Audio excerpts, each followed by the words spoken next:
personality also changes over time, but it's crucial because it is what you present when you walk into the room. So I'll just go back to that story I told you about the lady who was scantily clad. So I don't know where she was coming from. I don't know her story. But as soon as I saw her, just based on how she presented herself, I formed an opinion. That's what people like to call the halo effect. You know the halo of an angel? That's the halo effect. Of course, it comes down to other small factors like what you wear, how you speak, etc. But immediately when you walk in, that presentation of your personality is a huge, huge asset. Personality is what we see from someone. It's how they present themselves. I'd like us to do a small exercise in personality. I know that some of us here already know each other. I encourage you to find someone who you don't know, just so you can get a sense of how you present yourself, whether or not you're aware of it. Okay, so that was just a small exercise where we practiced being seen. I think it's important because when you walk into an audition space and there's this table of people looking at you, your number one instinct is to close off and to hide yourself. But that's not what people want to see when you walk into that room. They want to see you open, ready, and confident. Now, go through that list of things that we've just talked about. Your goals, your skill, your experience, perspective, and personality.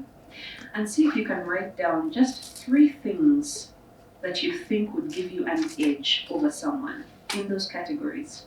So do you have a certain goal that would set you apart, a skill that you think would set you apart, an experience, or a perspective, a unique way you see the world, or a personality trait where you say this would set me apart? Just write down 3 things in those categories that you think would set you apart. So we've talked about briefly what you have to offer when you enter a room.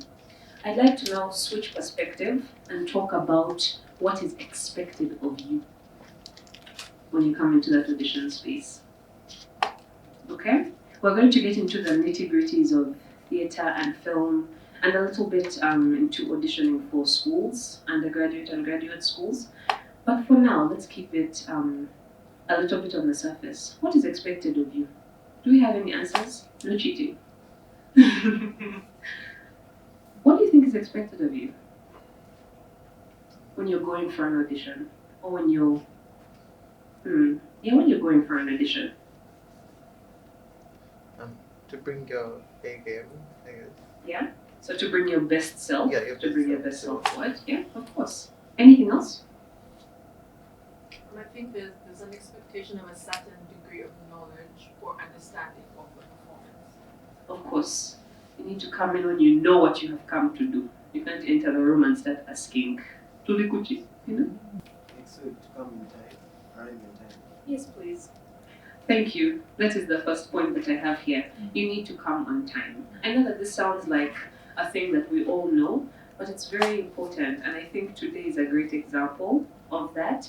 I know that, we say we're Africans, African time, they say 10, they mean 11.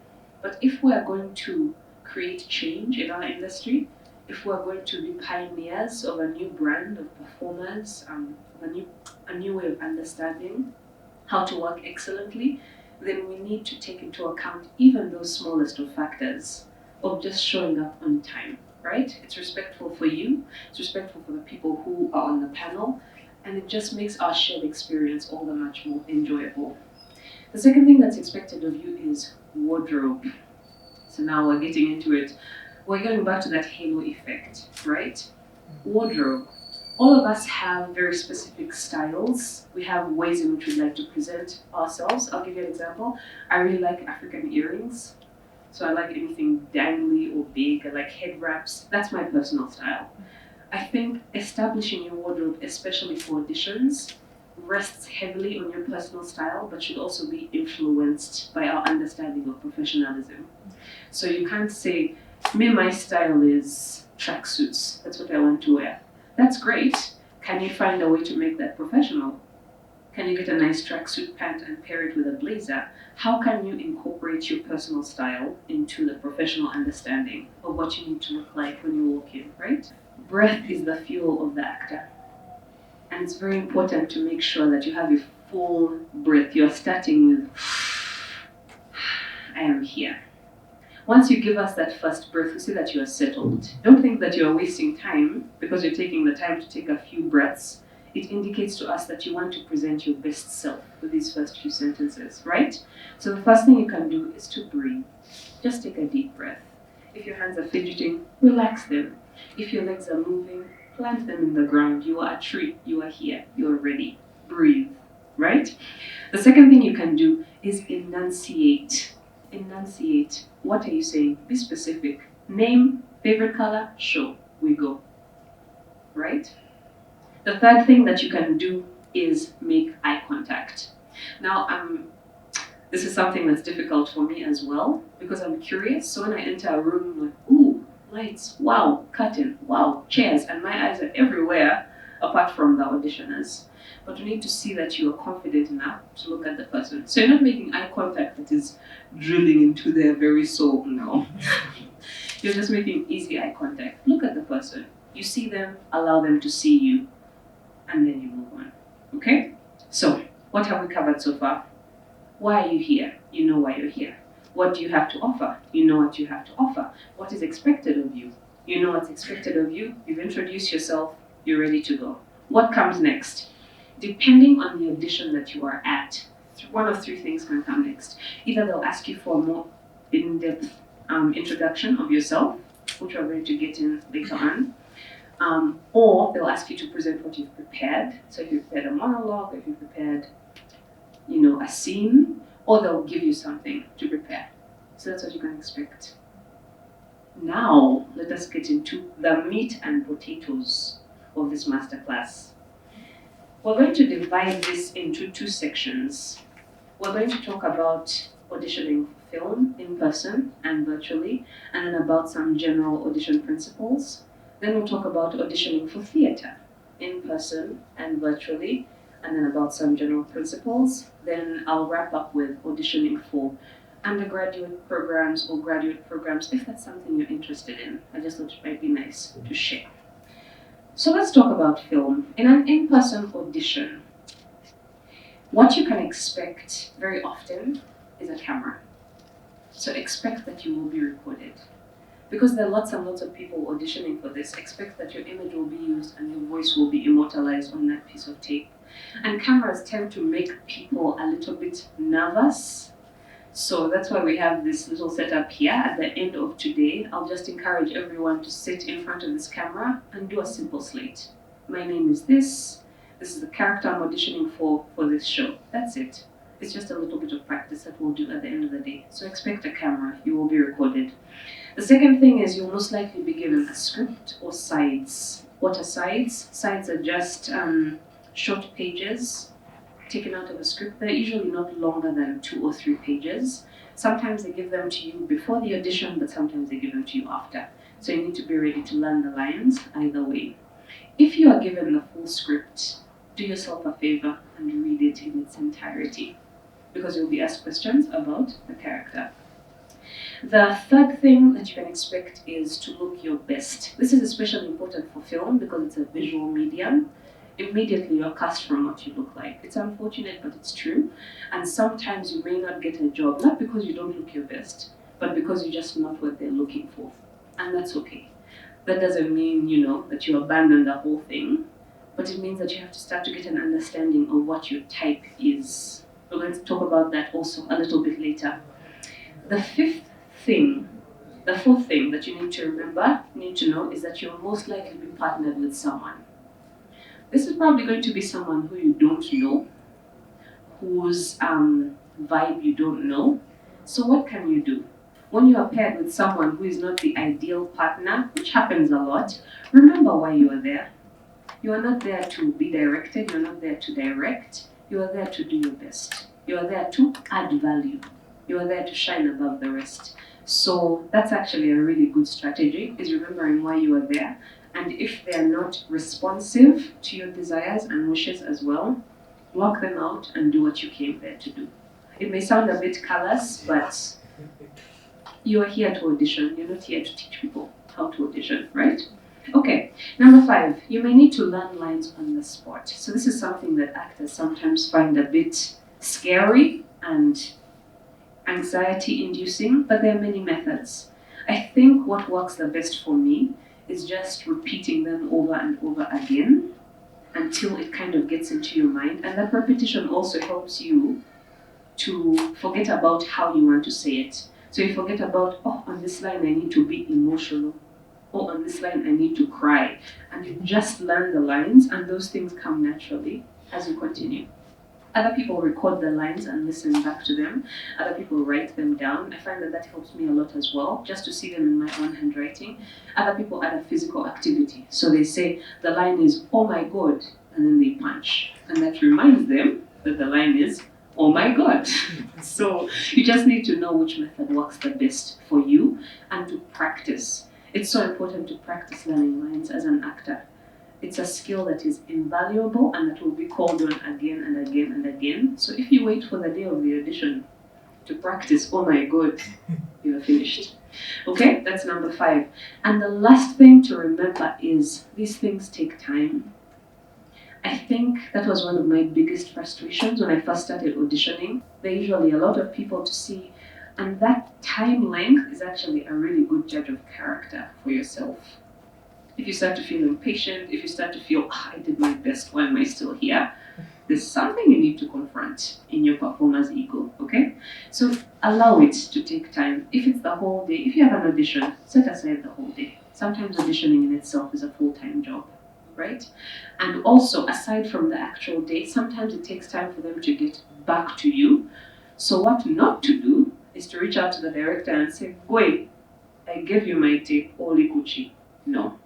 You reach out and say, "I enjoyed this experience. Thank you for seeing me. May you give me a sense of when you might get back to me?" It's all about the wording. The more courteous you are, the more likely you are to get an answer, right? Okay, so that's what to expect in person for film. What about virtually? What can you do to nail that audition? This is a small setup that we have, just as a small example of what you can do. You don't need all this equipment, really. This is just an ideal, not even an ideal. It can actually work against you. But the things that you do need for a virtual audition are a plain background, something white or black or textured like this. I find that concrete, or those walls that have the climbing plants, that's really a good background. Bricks are also a good background. Anything with a texture that's not going to overshadow you. So a plain background works for you. The second thing is have good lighting. I don't want to be struggling to see you. Okay? So make sure that if you don't have any artificial lighting, choose the right time of day, choose the right light also, so it's not too harsh. Usually early in the morning works best, or later in the evening. So it's not noon and the sun is shining on your head. No. Have good lighting. The third thing, this actually ties in with good lighting, is picking a solid color to wear. So I find that for dark skin, jewel tones work best. So something dark green or dark maroon or navy blue or like a deep red really, really works best, especially for dark skin, for African skin. So you know your skin best, experiment with different colors. The plainer it is, the better. So I can focus on you. So I'm not trying to read the words on your t-shirt and saying, wow, that's a festival I want to attend. No, I want to focus on you. Okay, pick a good solid color. Number 4, try and find a quiet environment. If you can't, I find that earphones help a lot, the ones that have that microphone piece, so that we're listening to you and not to the chicken in the background. Also, and this is something I've seen as well, don't add any background music to your audition. We want to hear your voice, we want to see your eyes, we want to focus on the work that you're doing. So I know you may think, oh, the monologue is dramatic.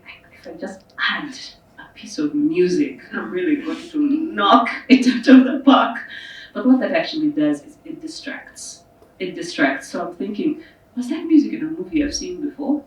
Wow. And then we're immediately off track. Okay? That is number 4. Number 5, pay attention to the details requested of you. Did they ask you to read the whole script? Half the script. Did they ask you to record it in a certain amount of time? Did they ask you to send it in a certain format? Did they ask you to upload it to a certain website? Whatever the instructions are, be as specific as possible. Meet those instructions so that we don't have to focus on other things and not on your work. That is number 5. Number 6, don't read the script in the background. I've done this before and we can tell. When the camera is here and I say, I'm not of book, and I put the lines here. And I say, I'm going to read and no one will know. Unfortunately for film, this is what we see. Your 8x4. So your eyes, if they're moving, that's what I'm going to see. Don't read the script in the background. Number 7, if they do send you a script, get a good reader. I'm sure you have someone in your house or in your neighborhood or an actor friend. Get someone who's really going to support you and not distract away from you. And also, in line with actors who are not very generous, don't get someone who's going to overpower you, who's going to shout over your line. You're still finishing the line and they pounce on your moment. No. Those who audition from behind the camera. No, that's not the partner who you want. Okay? Number 8, be careful about your eyeline. What is an eyeline? So there's a camera in front of me. If I'm in a live audition for film, the director may tell me, could you raise your eyeline a little bit? Be specific about where you put your eyes. If you're looking into the camera, look into the camera. If you're talking to different people, place them in the room. Okay, so it's very, very clear.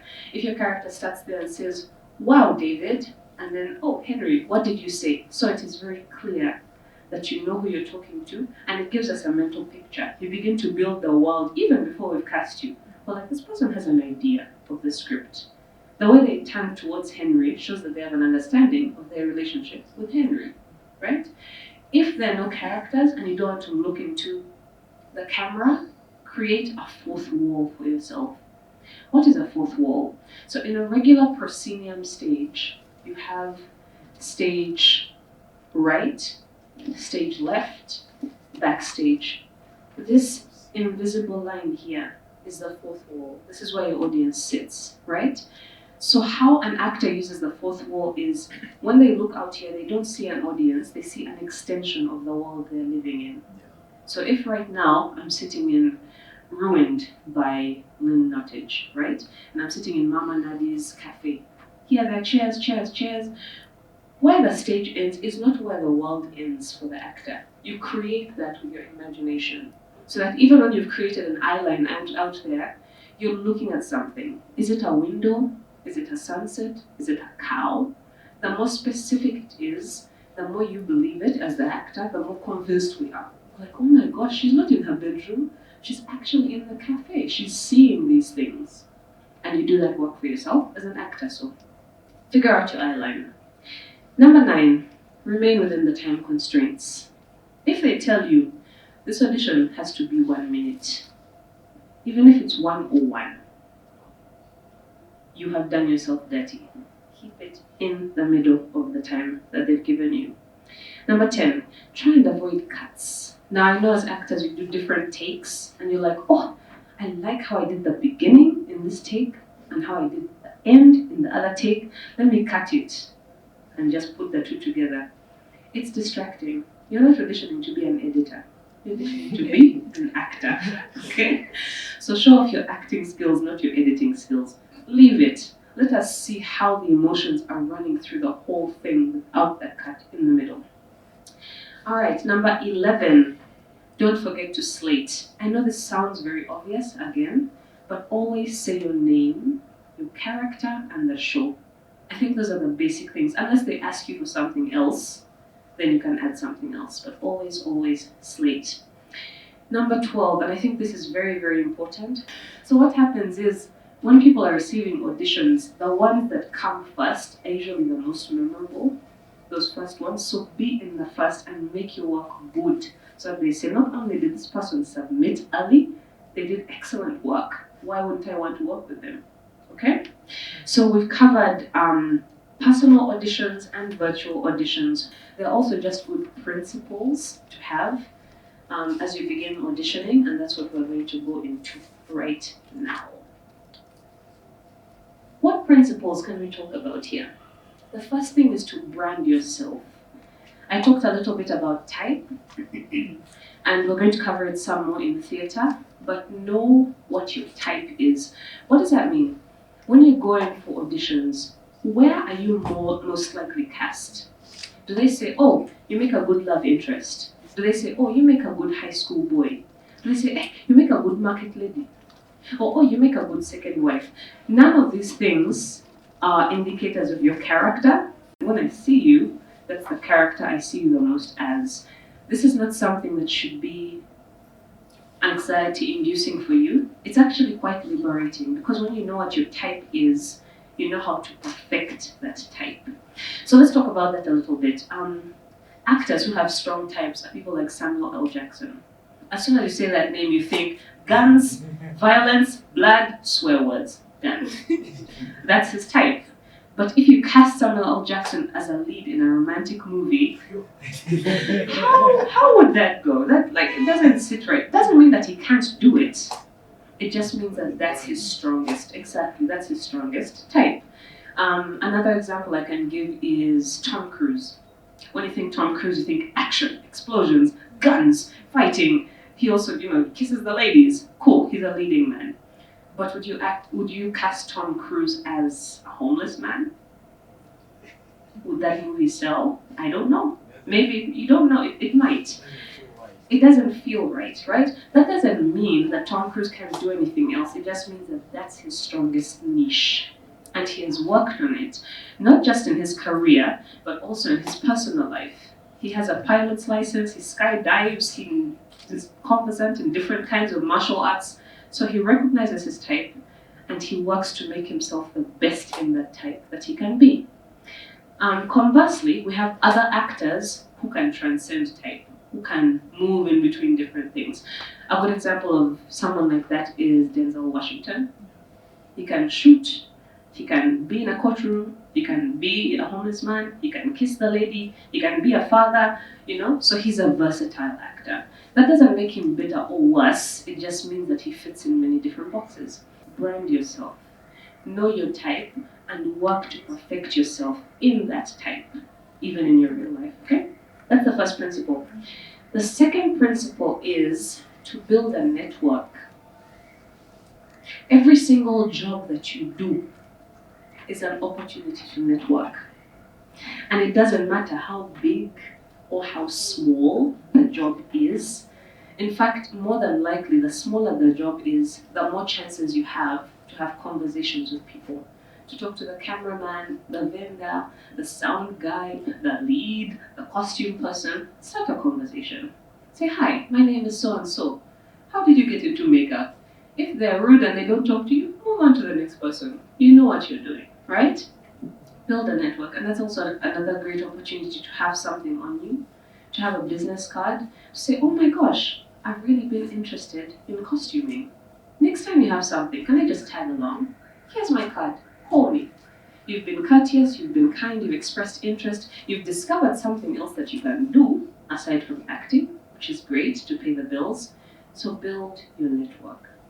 The third thing you can do is find an agent. So I'd advise you to do your research quite carefully when you're looking for agents, because unfortunately there are many unscrupulous people in this world who want to take advantage of people who want to make a break. So do your research. If you see someone casting and they tout themselves as an agent, follow them on Instagram, follow them on Facebook, check them out. If they're holding auditions, go and see. You don't lose anything. Maybe 5K for transport, go and see. Just see what they're up to. And if there's someone that you like in your corner, in your network, reach out. Most of them have social media handles. You don't have to go to their house and say, hi, Ami, please, I want to work. No, just reach out. I enjoyed the work that you did on this project. I really want to do work like that in the future. I enjoyed the way you spoke to this person. Can we schedule a phone call? And you can call, Can we meet for tea? Just reach out and ask. The fourth thing that you can do is to seek out extra or background work. Now this is very, it comes with a caveat. It depends on where you are in your career. If you are advanced above that, if you already have an established network, that's not something that you need to do. But do not think that because you have a dream and you have goals and experience, you have all the things and you're talented, that someone is going to hire you off the spot. I know that as actors we're told a lot, you're a special flower, You have something that no one else has. You have a gift of God. That's so special. I know that we're told this a lot, and it's true, but it's not enough. To your talent, you have to add skill. Okay? So in order to build that skill, you need to work. So some great places to find background work are films, student films. So people who are in film school, Makerere, Kampala Film School, church is a great way to get background work. Even these television shows that are going on now.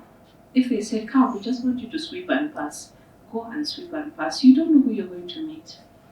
You don't know, maybe the person who's holding the camera that day has another project, and you sweep so well that they're like, I need you to come and sweep on my other film. Yeah, so seek out background work. The fifth is know what you're offering. So I know we talked about this a little bit before, but I just wanted to emphasize it, especially for film.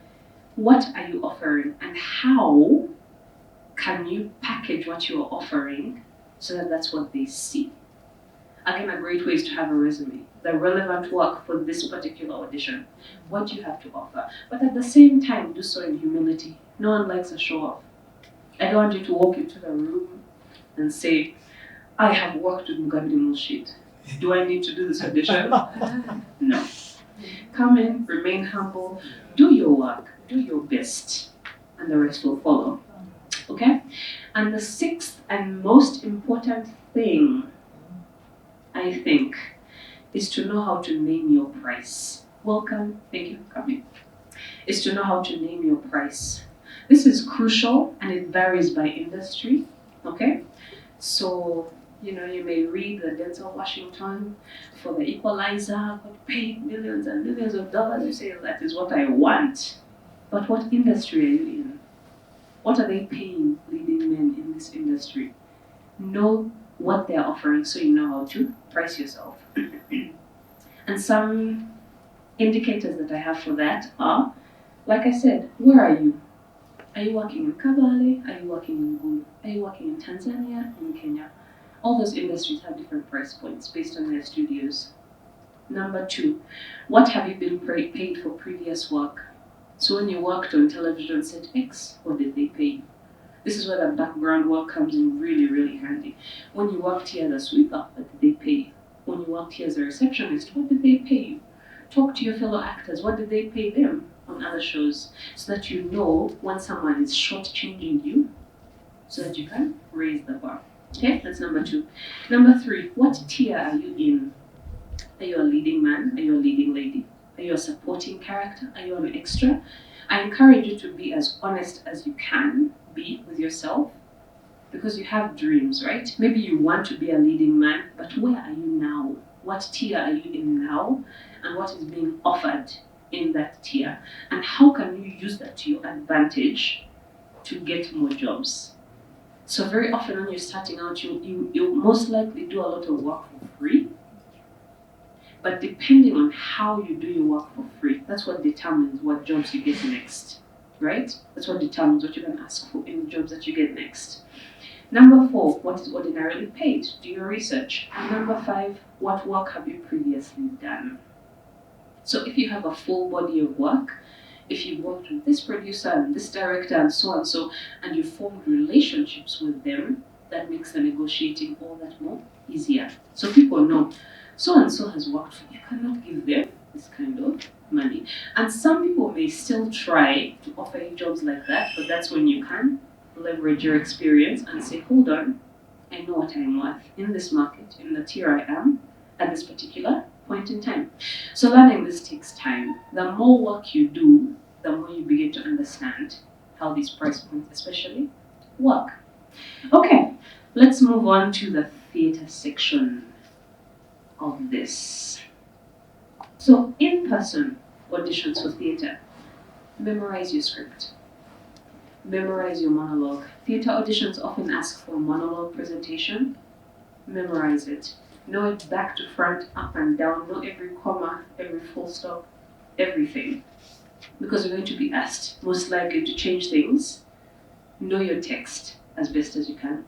The second thing to do is to do your character research. And context is a great thing for this. This is just theatre 101. What happened before?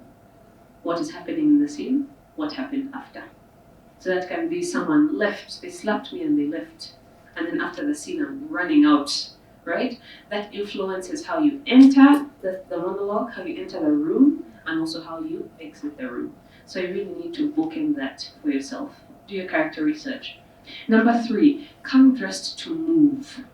So you need to invest in smart but flexible clothes, all right? Because in theater, we need to see how your body moves through space. Film is much more visual, and very often they'll tell you your character rides a horse, learn to ride a horse. But in theater, you need to fill this space. If the director tells you, I need you to jump against that wall, you can't say, oh, I'm wearing the skirt. This comes back to what we talked about, what you bring to your audition. Have a change of clothes, right?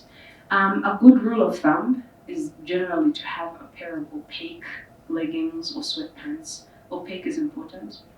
Comfortable, so not something that you cannot bend or split in. And just a blouse for the ladies, something that's smart that you can still move in, or a smart t-shirt for the men. Black is always the best color for theater, I'd say. Dress to move. Number 4, know what to say when they ask you to talk about yourself. I put this in theater because theater is it's a live experience, both for the show and for the actors. So you're going to be spending a lot of one-on-one time with these people. Know how to talk about yourself. What does that mean? You can put this into 3 things. Relevant history. What led you to the performance arts? Don't say, oh, I went to biotech primary school and then I did this. That's not relevant. Not to this. Relevant history, that's number 1. Number 2, present work. What are you currently doing? Right now, I'm doing this. Right now, I'm doing this. The 3rd thing, future goals, future aspirations. If you can tie them into your present work, that's great. So immediately, you have 3 sentences. 1, I got into the performing arts at the age of 10 when I watched The Princess Diaries. 2, I'm currently working for Yenze Theatre Conservatoire. And 3, I would like to perform on Broadway. Done. Already I know who you are, what you're about, what you want to do, okay? Know how to talk about yourself. Number 5, and this is so important for theater, make sure that you are directable. What does that mean? You'll come in, someone knows what I'm talking about. You'll come in, you'll do your monologue, and the director will say, okay, that was good. Now can you try it as though you were on Mars? Or they'll say, now can you try it as though flies are attacking you? And they'll throw all sorts of things your way. This is what not to do. Don't say, why? I don't want to do that. Don't say, I don't catch the vision. Don't say, that's not how I saw it in my mind. No. So prepare, know your lines back and forth. Come in having made a bold choice, right? So you've followed those initial impulses. You've come in with a full-body monologue. Then your director says, throw all that away. Show me something else. Do it. Just do it. And don't think about it. Jump in and do it. If you feel silly, if it's awkward, do it. They just want to know that this is someone I can direct. I can give you an instruction and you will run with it. Be directable. Number 6, always be kind. Be kind to your fellow actors. When you're outside in the waiting room and someone asks you for water, don't mize. Okay? Share. Be kind. Be courteous. Because these are the people that you're going to work with. Work in a very, very small pond. If I swear at Mulshi, when Karen is doing work, Karen will ask him about me and he'll say, no, she swore at me. It won't matter if I was in a bad mood or I had a bad day. Always be kind and courteous, no matter where you are. Number 7, follow your instincts. So we started this workshop by talking about wanting the job. I wanted the job, so I suppressed my instincts that something was not right. I also put this in for theater because the director is the king in the room, the king or queen, or however they identify. They're the leading authority figure in the room. And if they ask you to do something that makes you uneasy, if you experience something that makes you question, second guess, say, this is not what I came here for. Say no. It's okay to say no. Discern your discomfort and say no. All right, that is in person. Now for virtual, theatre auditions. These kind of are separate from film auditions. Again, like I said, they overlap, but they're different a little bit. So in film, where you'd videotape your 8x4, this is your money maker right here in film. In theatre, we need to see how your body fills the space. So if you can find a space like this, a wide space wherever you can, somewhere where we can see your whole body, that's important for theatre audition. Big body. Number 2, depending on the audition. Now this is a huge depending. You can give a nod to the character, a nod to the costume, depending on the audition. So like Mulshid said, where he'd put on glasses to be the smart guy, or a pink shirt to be the love interest. When you're doing a theatre audition, if it's something like you're auditioning for The Lion and the Jewel, put on this. It's not going to distract, it's going to show that you understand the character. If you're auditioning for a Shakespeare piece and it's about you, put on a skirt, a long skirt. It's going to dictate how you move, it's actually going to help you and not harm you, and it shows that you understand the world that you are auditioning for. That's number 2. Number 3, take your time. Take your time. This is important for theatre. We need to see how you pace yourself.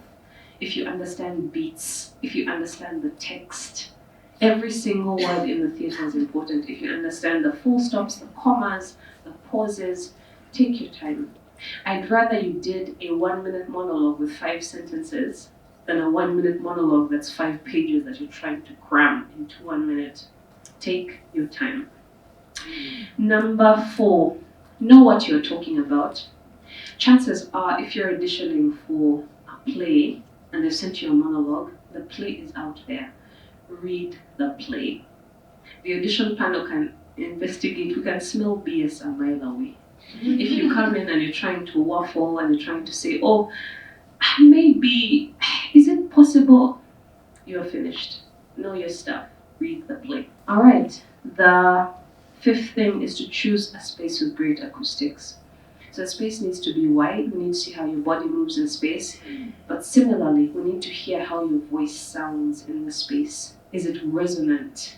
Can it reach to the nosebleed seats all the way up there? How does your voice sound and resonate in the space? Choose a space that works for you. Number 6, send the tape using the correct format. I know I said this for film already, but please remain within the constraints that the people who have sent you the audition have given you. So if it says 100 MB, there are apps out there that can reduce auditions, that can reduce the size of videos. Use those apps.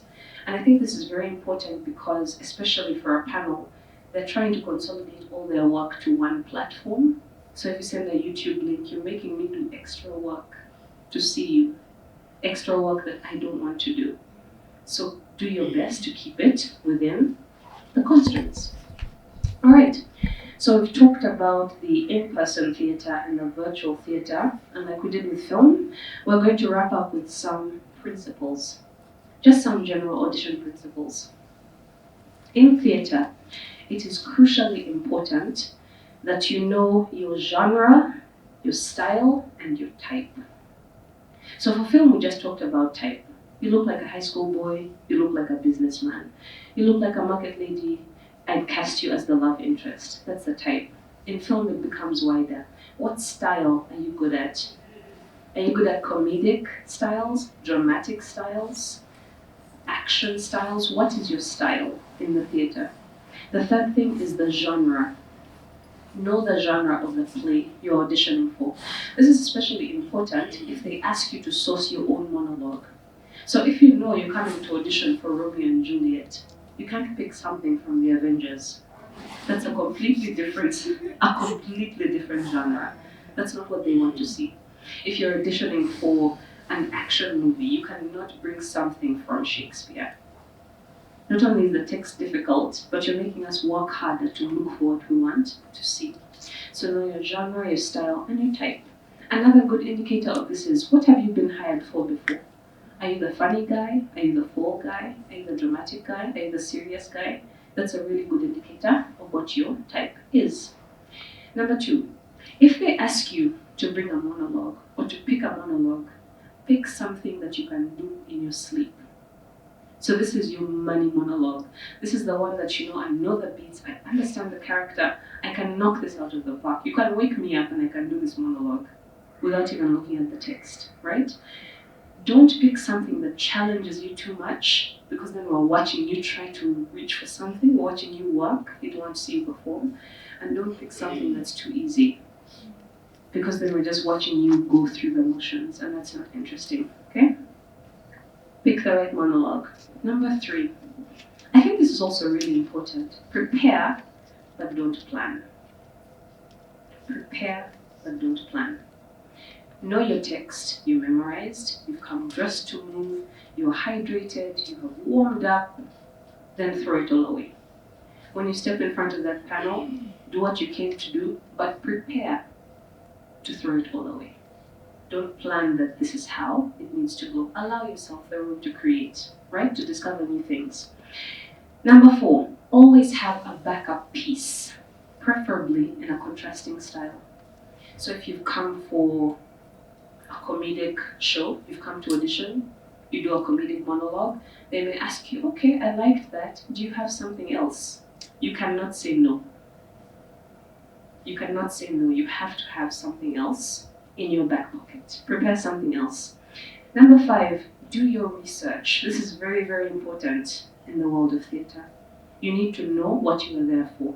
A good place to start when you're doing research is to research the playwright. So, what is their style? Do they write comedy, drama, tragedy, political satire? What is their style? What do they write about? Number 2, what else have they written? So you've read the play that they gave you, read up on everything else that they have done. You don't have to read all the other plays, but come in with an understanding of their body of work. Number 3, where else have they worked? So you're auditioning for this playwright's play in this theatre company, but where else have they done work? You need to know what kind of work they look to do. Number 4, is there a sample of their play on YouTube?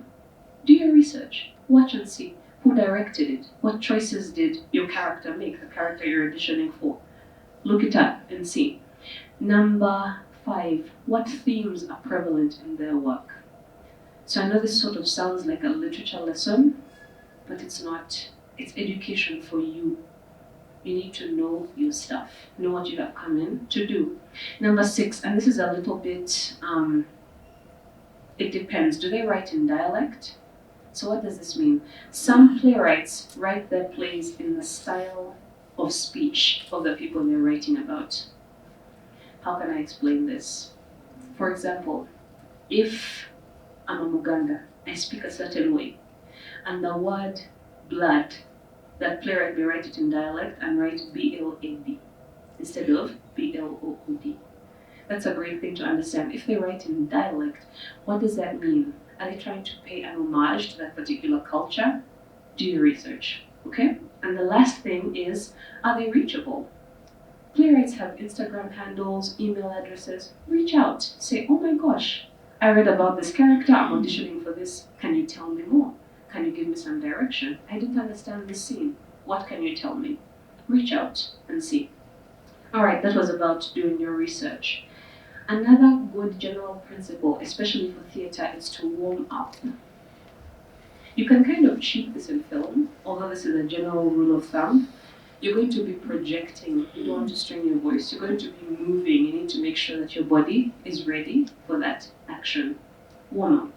Always, always. Number 7, this is the 3rd time I'm saying this, be nice.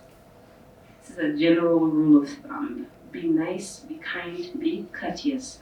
Number 8, on the opposite hand, don't apologize. What does this mean? If you run in late, don't start with, oh, I'm sorry, the taxi, the boda. You are bringing a different energy into the room. Don't apologize. Step in, introduce yourself, do what you came to do, say thank you, and leave. And deal with the crisis outside. Don't apologize. Number 9, discern discomfort. So I said this already, but I think it's important to reiterate. There's discomfort where they ask you to do something differently, and you're like, well, that's a bit weird. But sure, I'll try. But then there's discomfort when they ask you to do something that does not sit well with you. discern discomfort. Don't say that immediately, I feel uncomfortable. No, I'm going to go. No. Discern discomfort. And lastly, number 10, don't be afraid to say no to an audition. Don't be afraid to say no. Especially if you have developed a few contacts, you have a few projects under your belt, it's okay to say no. Saying no can be a great leveraging tool for you, right? All right, so before we move on to, this is going to be a really short section, auditioning for undergraduate/graduate programs. Are there any questions about theatre? How do you know to inquire? How do you know to inquire if you're uncertain about an instruction? And what is generally acceptable? And is there any wisdom to go in with? Say, give an example. Like they tell you to redo something and imagine you're in maths, but you're not really sure what they want. Is it okay to ask into that? Yes, that's a good question. Being directable does not mean that you don't ask questions. It just depends on the kind, it dictates the kind of questions that you ask. So there's a difference between asking, why do you want me to do that? And asking, that wasn't clear. You said Mars, but the temperature on Mars is this. Should I be, is it dusty? Should I kick up the dust? So you can ask for clarification. That's important because then they know that you have heard them and you're trying to process and give them the product that they want. So yes, always ask questions. The final thing that I have for you is to live your life. Yes, we're all waiting for the big break. We're all waiting for something to happen in our lives. We have dreams, we have that exponential graph, but you have a life to live. It's those experiences that make you a worthwhile actor. It's those experiences that make you a full human being. So you walk into the room full and you just add the character on top of that. So you're not building from a hollow shell. Don't be afraid to live. That is the end of my presentation. Thank you for coming. I'll hand over to Sonia.